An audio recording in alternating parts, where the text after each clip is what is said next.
Bismillahirrahmanirrahim. Sebelumnya, bantu Alkisah tetap bersyiar dan menebarkan kebaikan, dengan mengklik tombol subscribe dan nyalakan loncengnya. Mari kita mulai dari awal. Jadi siapa Yajuj dan Majuj itu? Apakah kita tahu apa yang dikatakan Al-Quran dan hadis tentang mereka? Kabar mengenai Yajuj dan Majuj adalah sesuatu yang tidak hanya disampaikan di hadis, itu tegas disampaikan di dalam Al-Quran. Jadi Allah Subhanahu wa Ta'ala menyebutkan Yajuj dan Majuj di Al-Quran. Tentang Yajuj dan Majuj juga banyak disampaikan di beberapa hadis. Tapi ada yang lebih penting lagi, ayat tentang Yajuj Majuj yang tercatat di Al-Quran. Lalu di surat mana di Al-Quran?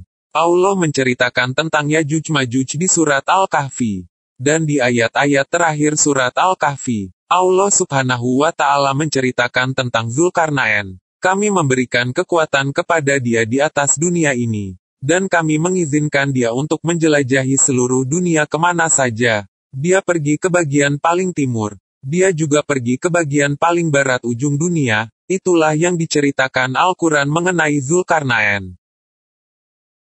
Dia hanya seorang raja. Dia pandai bersyukur kepada Allah Subhanahu wa Ta'ala. Dia menemukan berbagai kelompok orang yang berbeda tipe dan kepercayaan. Dan satu yang terakhir yang disebutkan, dia menemukan kelompok orang yang terakhir. Pada saat Zulkarnain melewati suatu lembah di antara dua lereng gunung, dia menemukan sekelompok orang yang tidak mengerti apa yang dikatakan Zulkarnain. Dan Zulkarnain tidak mengerti apa yang dikatakan mereka.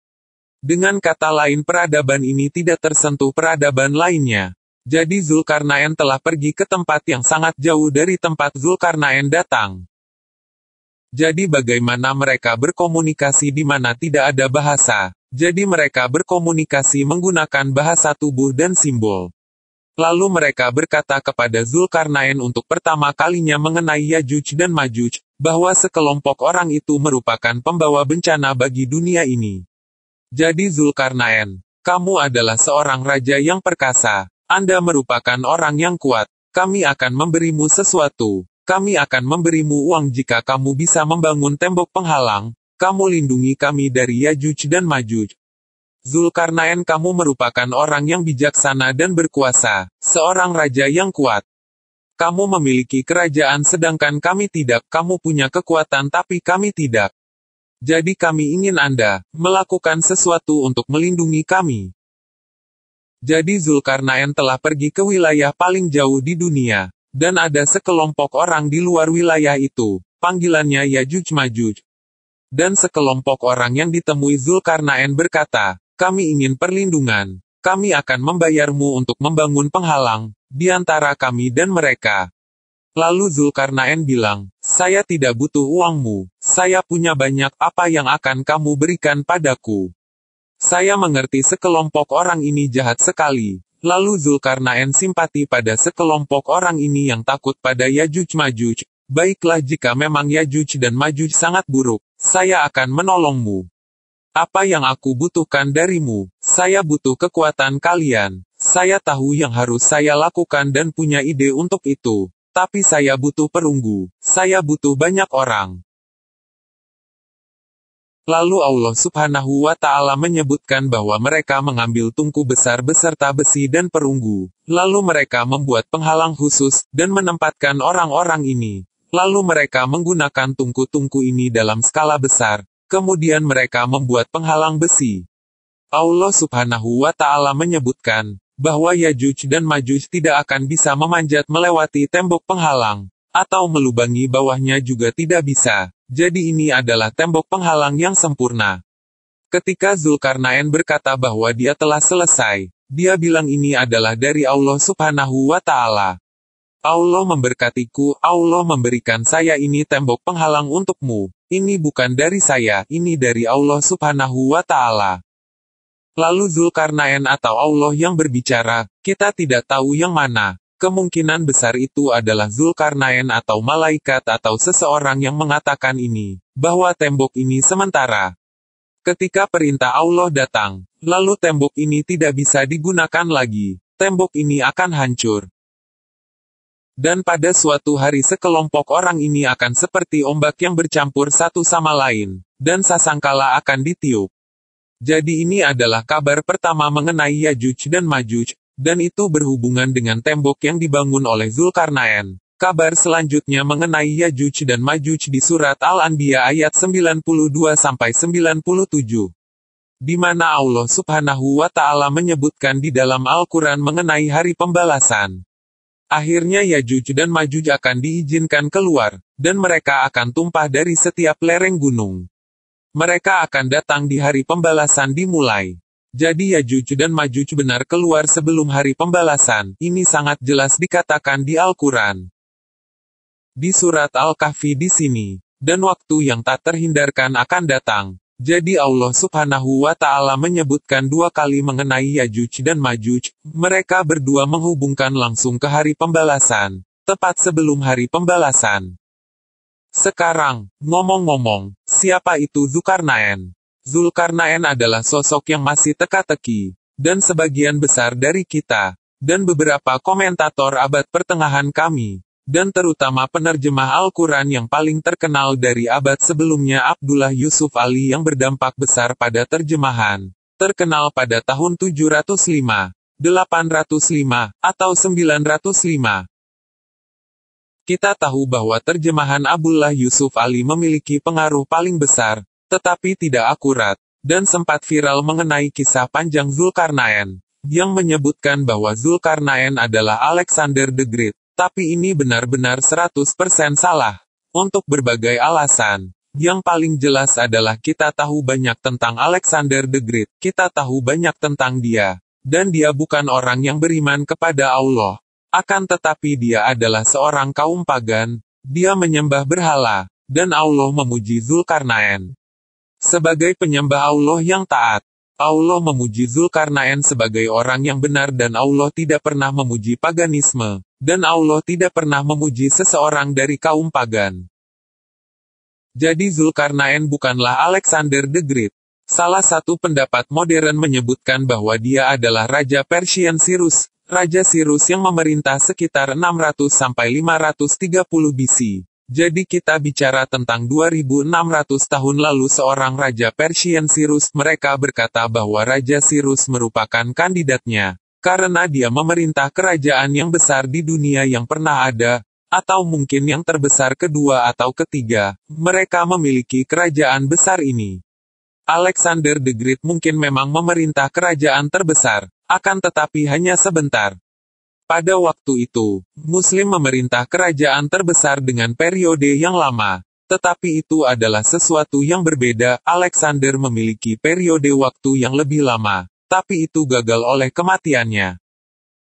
Kelebihan atau keindahan Muslim adalah dimanapun Muslim berada ketika Islam tetap ada, dan Islam dan peradaban Muslim adalah yang terbesar tetapi tidak disatukan secara solid dalam pendapat. Jika Anda suka di bawah Alexander dan jika mereka mengatakan Cyrus. Tetapi, sekali lagi Cyrus sangat jelas adalah pagan. Ada teori ketiga yaitu saya secara pribadi. Yang sangat simpatis akan tetapi ini hanya teori di hari akhir. Jika Anda tidak suka atau Anda suka, itu tidak masalah, itu hanya pendapat saya, atau pendapat beberapa sekolah modern. Jika Zulkarnain adalah figur sejarah, apa yang saya maksud dengan sejarah? Yang saya maksud adalah seseorang yang kami ketahui, bahwa Zulkarnain adalah prasejarah yang terekam. Karena rekaman sejarah dimulai sekitar 4000 tahun lalu, sebelum itu kita tidak memiliki rekaman. Karena sebelum itu tidak diketahui, itu merupakan kotak hitam besar. Mungkin Zulkarnain adalah dari time frame tadi Allah tahu sebagai sejarah yang tercatat. Kembali ke seluruh 4000 tahun lalu, sekitar 4000 tahun lalu atau lebih sedikit dari itu. Dan kami tahu dengan banyak semua kerajaan besar dan raja yang kuat pada time frame tersebut. Jika Zulkarnain adalah salah satu raja di era ini, kami seharusnya tahu tentang dia. Dalam catatan sejarah, kemanusiaan akan dikenal dari raja besar tipe ini, yang menguasai sebagian besar bumi ini. Jadi, calon lain menurut saya pribadi, sangat simpatik ke kerajaan Persia Darius, yang berkuasa antara 550 sampai 486 BC, dan Darius paling berkuasa di dunia yang diketahui pada saat itu, yang sekarang sering disebut Asia Minor, The Caucasus. Dari Balkans, Asia Tengah sampai Mesir dan Afrika Utara, dia memiliki kerajaan yang sangat besar, dan dia sendiri telah melakukan perjalanan ke bagian timur terluar, bagian barat terluar, dan dia memperluas ekspedisi di seluruh kerajaan, dan dia tercatat melawan Mesir, dia juga melawan Cina, atau orang-orang di daerah itu. Dan dia tercatat melawan semua orang ini. Dan apa yang menarik dari Darius adalah tidak seperti Cyrus dan pasti tidak seperti Alexander. Darius adalah penyembah satu Tuhan. Ini sangat kontras dengan orang sebelum dan sesudah dia. Kita tahu dari buku sejarah. Darius adalah monoteisme. Dia hanya percaya pada satu Tuhan. Dia dicintai oleh rakyatnya. Dia memiliki reputasi yang sangat baik tidak hanya sebagai raja. Dan kita memiliki catatan tentang Darius. Kami punya catatan hari ini tentang Darius. Dia mengatakan aku Raja Darius dan yang diberikan kekuasaan oleh Allah. Dengan kata lain, Tuhan telah memberkati saya dengan kekuasaan ini. Itu sangat langka untuk menemukan kerajaan dahulu yang seperti itu.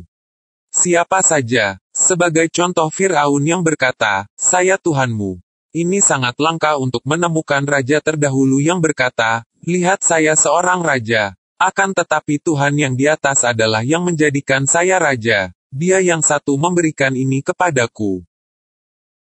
Darius sering disebut raja dengan dua tanduk di kepalanya, jadi Darius merupakan kandidat terkuat sebagai Zulkarnain, dan dia percaya satu Tuhan.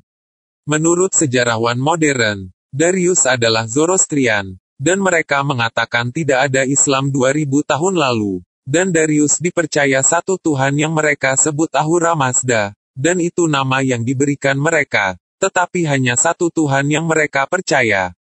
Jadi Allah Maha Tahu. Kami tidak yakin 100% dalam kasus apapun. Dan itu juga mungkin Zulkarnain merupakan seseorang yang tercatat dalam sejarah. Siapa kita tidak tahu. Tetapi tampaknya sedikit sulit untuk percaya kepada orang seperti saya. Tetapi Anda yang ingin bisa melakukannya. Anda memiliki dua pilihan utama dalam pendapat saya. Baik satu-satunya sosok sejarah ini. Atau sejarah yang tercatat prasejarah. Tapi kemudian masalah datang lagi untuk membuat masalah ini lebih enigmatik. Secara umum Al-Quran berbicara sejarah. Dan Al-Quran sendiri adalah catatan sejarah, hanya Nabi Nuh dan beberapa prasejarah, antara lain Ibrahim, Ismail, Ishak, dan yang lainnya.